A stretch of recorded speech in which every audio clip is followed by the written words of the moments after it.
네, 오늘도 이 말씀을 중심으로 우리 그리스도인의 정체성에 대해서 공부할 텐데요. 말씀에 보니까 하나님께서 우리를 부르셔서 택하신 족속이요, 왕같은 제사장이요, 거룩한 나라요, 그의 소유가 된 백성을 삼으셨다고 했습니다. 이게 얼마나 놀라운 일인지 모릅니다. 그런데 그 뒤에 보면 이렇게 부르신, 이렇게 세우신 목적을 말씀하고 있습니다. 거기 보세요. 9절 보세요. 이는 너희를 어두운 데서 불러내어 그의 기이한 빛에 들어가게 하시니에 아름다운 덕을 선포하게 하려 하심이라. 이렇게 말씀했습니다. 우리를 불러서 택하신 족속, 왕같은 제사장, 거룩한 나라, 그의 소유가 된 백성으로 삼으신 목적이 무엇입니까? 어두운 데서 불러내어 그의 기이한 빛에 들어가게 하시니 아름다운 덕을 선포하게 하려 하심이라 그랬습니다. 자, 그래서 오늘은 지난 수요일까지 그의 소유가 된 백성이니 그것을 공부하지 않았습니까? 그래서 오늘은 너희를 어두운 데서 불러내어 그의 기이한 빛에 들어가게 하시니의 아름다운 덕, 이 부분을 공부하려고 합니다. 아름다운 덕이라고 했습니다. 어두운 데서 불러내어, 우리를 어두운 데서 불러내어 그의 기이한 빛에 들어가게 하신 이의 아름다운 덕. 여기 가운데 보면 이는 하나님을 가리키는 말씀이죠. 우리를 하나님께서 어두운 데서 불러내어서 기이한 빛에 들어가게 하셨어요. 하나님께서 그 하나님의 아름다운 덕을 선포하게 하려 하심이라, 이렇게 말씀했습니다.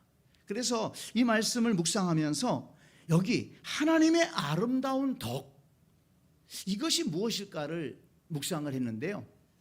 이것이 앞에서 말씀해 준 것을 정리하면서 우리에게 큰 은혜를 주는 말씀입니다. 그래서 오늘 그것을 좀 공부하려고 합니다.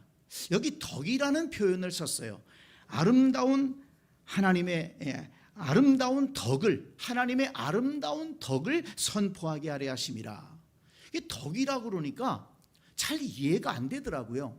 사전을 찾아보니까 이 덕이라는 말은 인격적인 능력을 말합니다. 그러니까 인격적으로 좀 성숙한 사람을 뭐라고 얘기합니까? 저 사람 참 덕스럽다, 이렇게 얘기를 하죠. 덕스럽다, 저 사람은 덕이 없어, 이렇게 얘기하기도 합니다. 인격적으로 성숙한 사람이에요. 그래서 인격적으로 공정하고 또 남에게 대해서 좀 넓은 마음을 가지고 이해하기를 잘하고 이렇게 다른 사람을 잘 보살펴주는 그런 사람을 덕스러운 사람이라고 우리가 일반적으로 얘기를 합니다. 그런데 이것과 연관되어서 하나님에 대해서 지금 덕스럽다, 아름다운 덕, 이렇게 표현을 했거든요. 그렇다면 여기에서 말하는 덕이라고 하는 것은 하나님의 아름다운 성품을 말한다, 이렇게 볼 수가 있는 거예요. 일반적으로는 사람의 인격을 말한다면, 하나님에 대해서 덕을 말한다면 하나님의 성품, 또는 하나님께서 이루신 일들, 하나님은 마음이 넓으시고 사랑이 많으시고 자비로우시고 긍휼이 풍성하신 하나님이라고 하지 않았습니까? 그렇기 때문에 여기에서 아름다운 덕이라고 할 때는 하나님의 성품이 아름다우시고 그 하나님의 성품으로 우리를 대해주시는 그 마음이 아름답고 또 그 하나님의 아름다운 성품으로 이루신 일이 아름답다는 것입니다. 그런데 여러분, 그것이 무엇입니까? 그 아름다운 하나님의 성품으로 이루신 일이 뭐냐는 거예요. 분명하게 말씀하고 있습니다. 너희를 어두운 데서 불러내어 그의 기이한 빛에 들어가게 하셨다 하는 것입니다. 여러분 요거를 꼭 기억하시기를 바랍니다. 너희는 우리를 말하는 거죠. 어두운 데서 불러내어 그의 기이한 빛에 들어가게 하신 하나님의 아름다운 덕을 말씀하고 있는 것입니다. 그러니까 하나님의 그 아름다운 성품으로 이루신 일, 그 일의 은혜를 받은 것이 바로 저와 여러분들이라는 것입니다.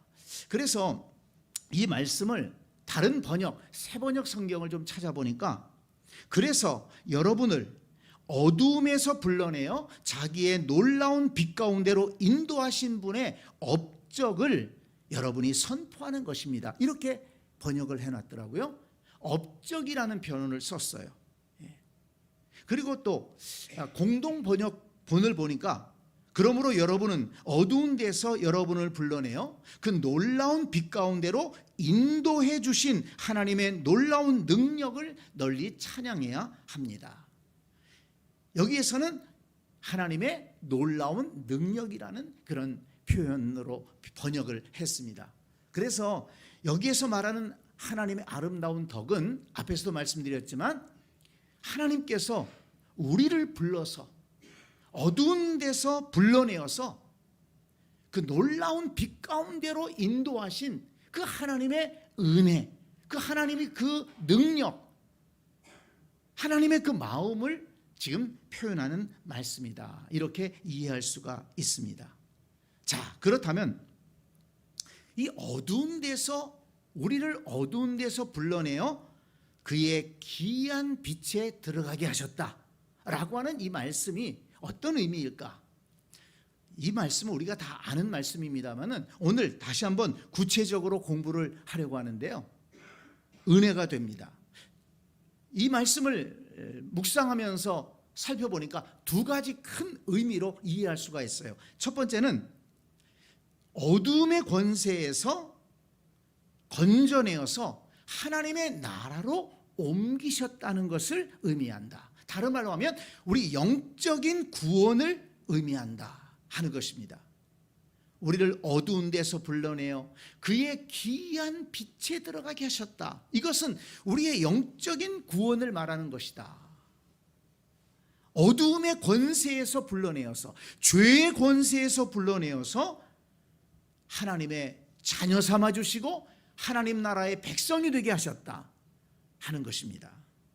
골로새서 1장 12절로 14절을 말씀해 보니까, 우리로 하여금 빛 가운데에서 성도의 기업의 본분을 얻기에 합당하게 하신 아버지께 감사하게 하시기를 원하노라. 무엇을 감사한다고요? 우리를 빛 가운데에서 성도의 기업을 얻기에 합당하게 하셨다는 겁니다. 이 기업이라는 것은 상속을 말하죠. 하나님이 내려주시는 은혜를 말하는 것입니다.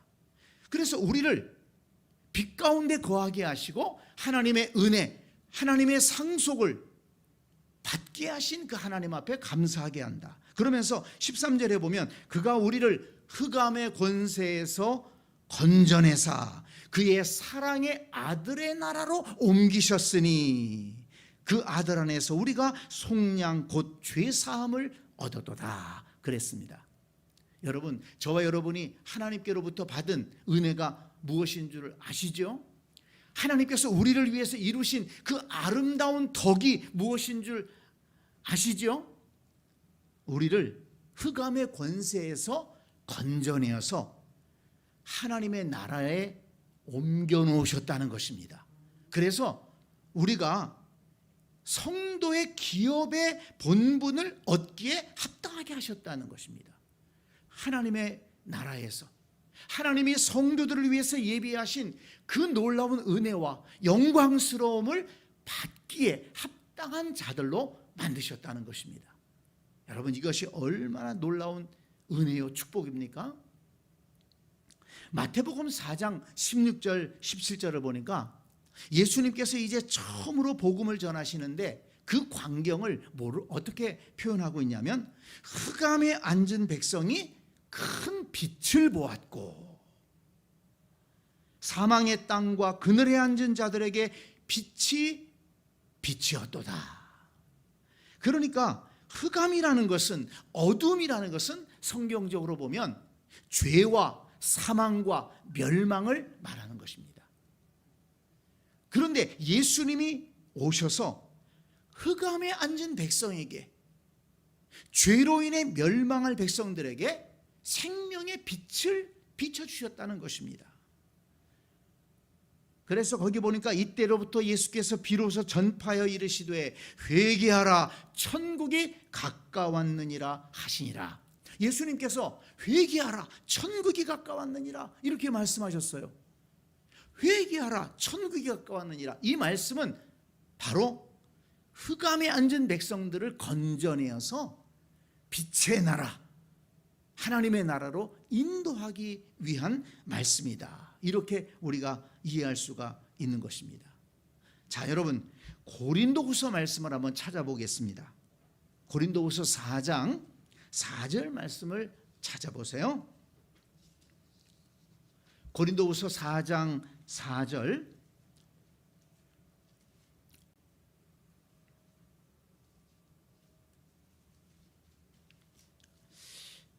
찾으셨으면 같이 한번 읽어볼까요? 그 중에 이 세상의 신이 믿지 아니하는 자들의 마음을 혼미하게 하여 그리스도의 영광의 복음의 광채가 비치지 못하게 함이니 그리스도는 하나님의 형상이니라 그랬습니다. 이 세상의 신이, 그러니까 마귀가 사람들의 마음을 혼미하게 해서 그리스도의 영광의 복음의 광채가 비치지 못하게 했다는 거예요. 그래서 어둠 속에 있었다는 것입니다. 그런데 어떻게 되었느냐? 6절 말씀을 보세요. 거기 6절 같이 읽습니다. 어두운 데에 빛이 비치라 말씀하셨던 그 하나님께서 예수 그리스도의 얼굴에 있는 하나님의 영광을 아는 빛을 우리 마음에 비추셨느니라. 아멘. 그래서 우리가 그 영광의 빛을 아는, 우리가 그 영광의 빛을 알게 되었다는 것입니다. 그 빛이 우리에게 비치게 되었다는 거예요. 어둠 속에 있었는데 하나님의 영광을 아는 빛을 하나님께서 비춰주셔서 우리의 심령이 밝아졌다는 것입니다. 우리의 영이 밝아졌어요. 말씀을 깨닫게 되었다는 것입니다. 그래서 예수님을 주님으로 영접하게 됐다는 것입니다. 이게 하나님께서 이루신 일이라는 거예요. 그래서 여기 베드로가 지금 말씀하고 있는 어둠 가운데서 불러내어서 그의 귀한 빛에 들어가게 하셨다는 것은 바로 이렇게 죄와 사망의 권세에서 우리를 건져내셔서 하나님의 나라로 인도하셨다. 영적으로 어둠 속에 있었는데 그 복음의 영광의 광채를 비춰주셔서 우리로 하여금 그 예수 그리스도의 영광을 깨닫게 하시고 알게 하시고 믿게 하셔서 하나님의 자녀가 되게 하시고 하나님 나라의 기업을 받기에 합당한 자가 되게 하셨다 하는 것입니다. 여러분, 이것이 우리가 받은 은혜라는 것입니다. 하나님께서 아름다운 성품으로 이루신 일이라는 것입니다. 여러분, 이 은혜를 잊지 마시기를 바랍니다. 그 다음에 또 하나는 우리의 영혼을 어둠 가운데에서 건져내실 뿐만 아니라 우리의 삶을 빛으로 인도하셨다는 것입니다. 자, 이 말씀에 대해서 에베소서 5장을 한번 여러분 펼쳐 보시기 바랍니다. 에베소서 5장에서 이 부분을 잘 말씀해 주고 있는데요.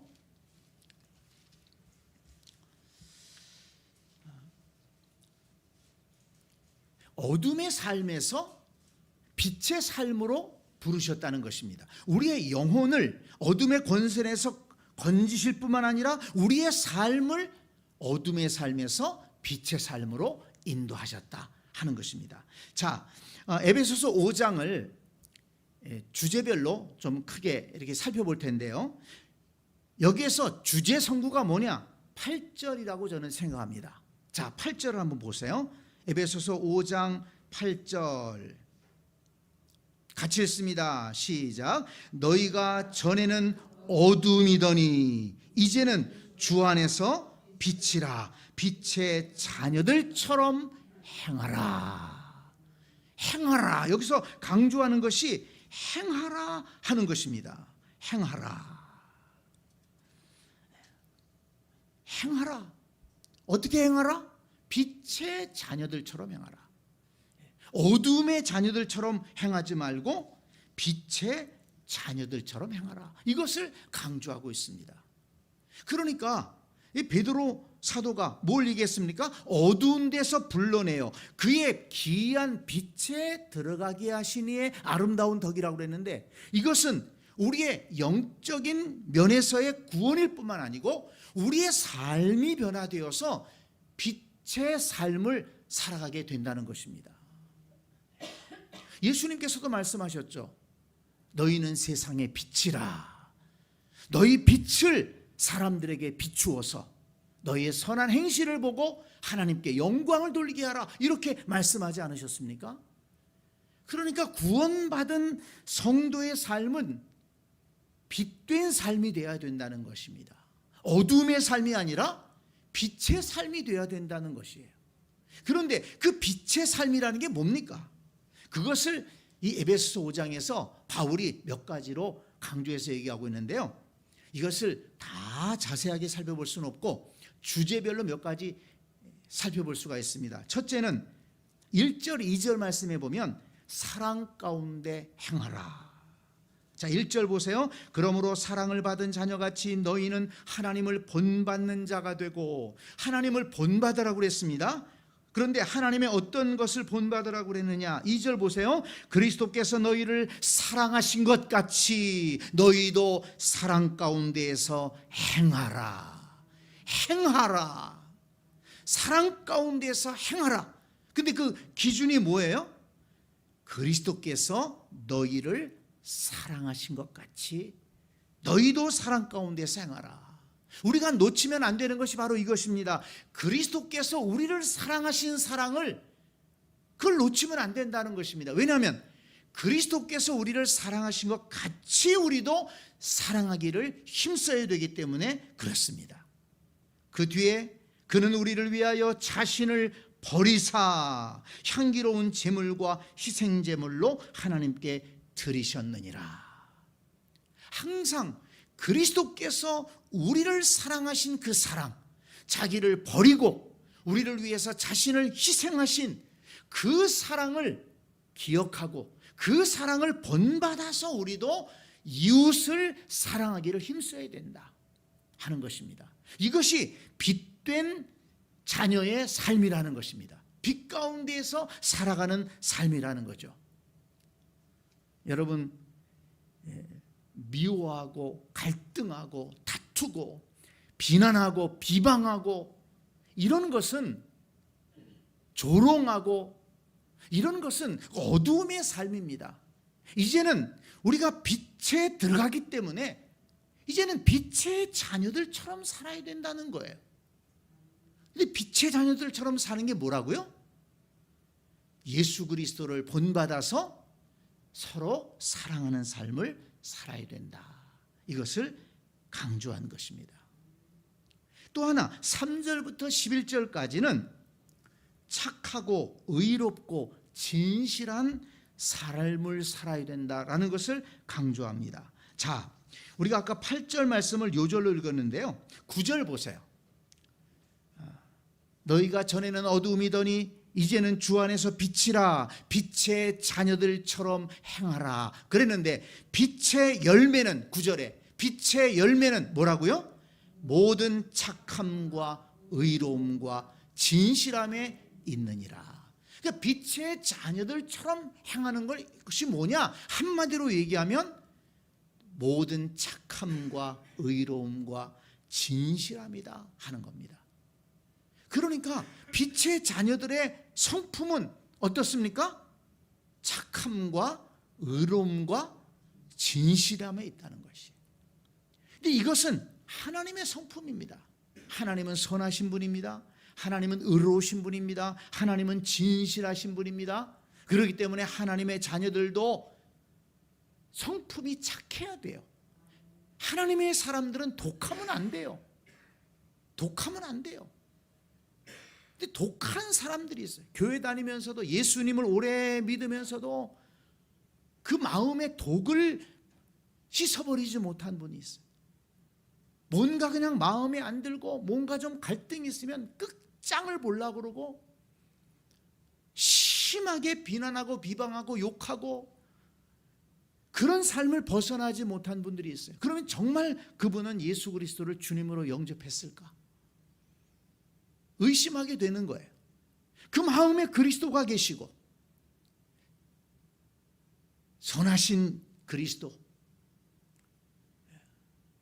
자비로우시고 인자가 풍성하신 그 하나님의 사랑을 힘입었다면 절대 독할 수 없습니다. 그 독이 빠져나가야 돼요. 예수 믿으면서 독이 빠져나야 돼요.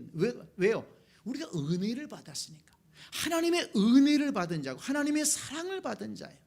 은혜를 받고 사랑을 받은 자는 마음에 감사가 있고 눈물이 있게 됩니다. 고마워서. 그렇잖아요. 누구한테 큰 은혜를 받았다. 그러면 정말 고마워서 눈물이 날 지경이라고 얘기하지 않습니까? 그러니까 마음에 감사하고 고맙고 눈물이 날 지경이 마음이 부드러워지는 거예요.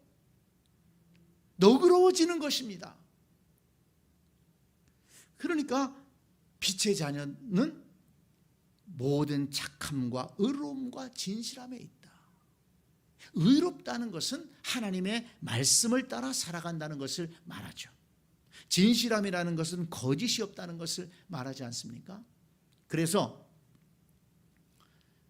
빛의 자녀들처럼 살아간다 하는 것은 바로 모든 착함과 의로움과 진실함을 따라 살아가는 것이다. 그래서 우리가 어떤 일을 행할 때 이것이 옳고 그르냐, 내가 이걸 해야 되느냐 말아야 되느냐, 이쪽으로 가야 되느냐 말아야 되느냐, 이걸 판단하는 기준이 바로 여기에 나와 있는 거예요.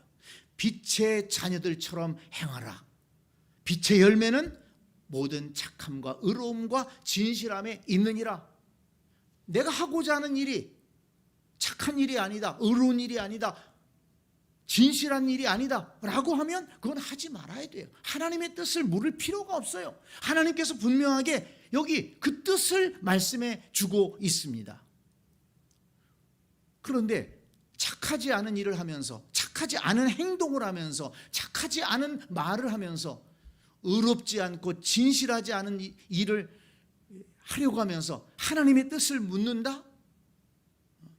그건 하나님 앞에 물어보나 마나예요. 그래서는 기도했다고 얘기하고서는 자기 생각대로 한다고. 그건 기도한 게 아니죠. 그건 자기 생각을 자기 스스로 주입시킨 거예요. 고집을 부리는 거예요. 하나님 앞에 기도하면 하나님께서 어떤 길로 인도하십니까? 모든 착함과 의로움과 진실함의 길로 인도하십니다. 빛의 자녀들처럼 살아가는 것이죠. 자, 그 다음에 또 하나 오늘 말씀해 보면 15절로 21절까지는 하나님을 찬양하고 감사하는 것이 빛의 자녀들처럼 살아가는 것입니다. 어두운 데서 불러내어서 빛으로 들어간, 빛으로 인도함을 받은 자녀는 하나님을 찬양하고 감사하는 삶을 살아간다 하는 것입니다.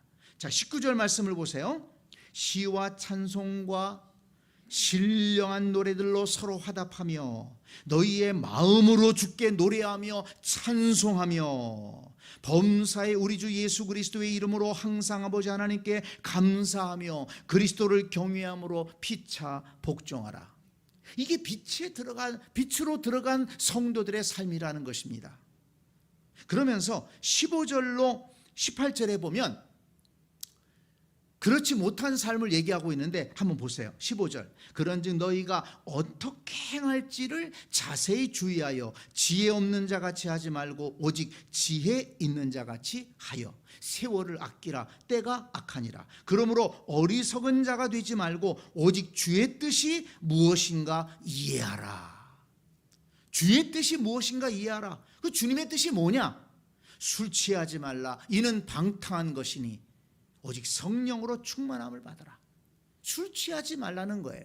이건 단순히 술에 대한 것만 얘기한 게 아닙니다. 세상 것에 취하지 말라는 거예요. 술 취하면 정신을 잃어버리잖아요. 술 취하면 자기를 주체하지를 못해요. 술 기운에 눌려가지고 자기가 무슨 말을 하는지도 모르고 어떤 행동을 하는지도 모르고 또 그냥 자기 몸도 제대로 가누지를 못하지 않습니까? 음주운전하다가 많은 사고를 내잖아요. 자기가 운전을 정신 차리고 해야 되는데 어디로 운전하는지를 모르는 거예요. 앞에 사람이 있어도 안 보이는 거예요. 음주운전하다가 정말 끔찍한 사고들을 많이 내는데 성경은 술 취하지 말아라. 세상 것에 취하지 말라는 것입니다. 돈에 취한 사람은 그것만 바라보고 하다가 인생을 망치기도 하고, 또 세상의 어떤 쾌락에 취한 사람은 그 쾌락을 쫓아가다가 마약에 빠지기도 하고 그 인생을 망치지 않습니까? 또 음란함에 취한 사람은 그 음란함을 쫓아가다가 인생을 망치고 가정을 깨뜨리지 않습니까? 그러니까 우리가 살아가면서 우리가 하나님 앞에 거룩하지 못한 것들에 취하면 안 된다는 것이. 그래서 우리 기독교 전통 가운데에는 그런 것들을 금하고 있는 것입니다. 술을 금하고 담배를 금하고 마약을 금하고 음란한 짓을 금하고 이런 것들을 금하는 이유가 뭡니까? 하나님의 말씀 가운데서 술 취하지 말아라. 세상 것에 취하지 말아라. 그 대신에 성령의 충만함을 받아라. 성령의 지배를 받는 삶을 살아가라는 것이죠. 그 성령의 지배는 뭡니까? 성령은 거룩하신 하나님이시고 사랑의 영이시고 진실하신 영이니까 성령의 지배를 받으면 그 사람이 인격적으로 거룩해지고 성숙해지고 관계가 좋아지고 건강해지고 복된 삶을 살게 되는 것이죠. 그러면서 여기 시와 찬송과 신령한 노래들로 서로 화답하며 너희 마음으로 주께 노래하며 찬송하며 범사에 우리 주 예수 그리스도의 이름으로 항상 아버지 하나님께 감사하며. 얼마나 아름다운 모습입니까? 이렇게 하나님을 찬송하고 예배하는 삶을 살아야 된다. 이것이 빛으로 들어간 성도의 삶이다. 그 다음에 네 번째 마지막입니다. 22절로 33절에 보면 거룩한 가정을 세워라. 어두운 데서 불러내어 그의 기이한 빛으로 들어가게 하신 그 하나님의 은혜를 입은 자들은 빛의 자녀들처럼 살아야 되는데 그 빛의 자녀들처럼 사는 것이 또 하나 뭡니까? 거룩한 가정을 세워라. 화목한 가정을 세워라 하는 것입니다. 그래서 여기 22절부터 아주 길게 33절까지 아내들이여 자기 남편에게 복종하기를 주께 하듯 하라. 또 25절 남편들아 아내 사랑하기를 그리스도께서 교회를 사랑하시고 그 교회를 위하여 자신을 주심같이 하라. 이렇게 말씀하십니다. 그러면서 여기 말씀해 보면 32절에 이 비밀이 크도다. 나는 그리스도와 교회에 대하여 말하노라. 이렇게 얘기했어요. 분명히 지금 아내들이여 남편들이여 얘기하면서 나는 그리스도와 교회에 대해서 말한다. 이렇게 얘기했어요. 아니 지금 아내와 남편들에게 가정생활에 대해서 얘기하면서 왜 갑자기 그리스도와 교회에 대해서 말한다 이렇게 얘기했을까요? 교회가 중요한 것처럼 주님을 섬기는 것이 중요한 것처럼 가정에서 화목해야 되고 거룩한 가정을 세워가야 된다는 것을 지금 말씀하는 겁니다. 이게 교회와 가정이 분리되면 안 된다는 거예요. 신앙생활과 가정생활이 분리돼서는 안 된다는 것입니다. 빛으로 부르심을 받은 자녀들은 거룩한 가정을 세워야 되고 거룩한 자녀들을 세워야 되고 거룩한 가정과 거룩한 자녀들을 통해서 거룩한 다음 세대들을 세워가야 된다는 것입니다. 이게 빛의 자녀들이 보여줘야 될 모습이라는 것입니다. 자, 말씀을 정리합니다. 지금 베드로가 하나님의 아름다운 덕을 선포해야 된다 이렇게 말씀했어요. 그 하나님의 아름다운 덕이 무엇입니까? 우리를 위해서 이루신 아름다운 일이라고 그랬어요. 하나님의 아름다운 성품을 가지고 우리를 위해서 이루신 그 아름다운 일이라고 그랬습니다. 그 하나님께서 아름다운 성품을 가지고 그 이루신 아름다운 일이 무엇입니까? 너희를 어두운 데서 불러내어 그의 기이한 빛에 들어가게 하신 일이라는 것입니다. 우리를 어두운 데서 불러내어 그의 기이한 빛에 들어가게 하셨다는 것입니다. 그러면 이 말씀의 구체적인 의미가 뭘까? 제가 두 가지를 말씀했습니다. 첫째는 뭐라고 그랬어요?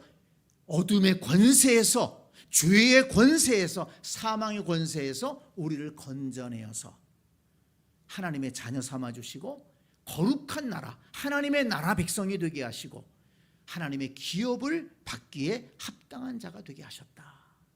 우리의 영혼을 구원해 주신 것입니다. 이 은혜를 우리가 받았습니다. 그 다음에 또 하나는 어둠의 삶에서 빛의 삶으로 부르신 것이다. 그래서 이제는 우리가 성령의 인도함을 받아서 우리는 빛된 삶을 빛의 자녀들처럼 살아가야 된다. 그래서 에베소서 5장에서 네 가지 큰 주제를 가지고 얘기했습니다. 사랑 가운데 행하라. 그리고 착하고 의롭고 진실한 삶을 살아야 된다. 그리고 하나님을 찬양하고 감사하는 삶을 살아라. 그리고 거룩한 가정을 세워야 된다. 이것이 빛의 자녀들처럼 살아가는 것입니다.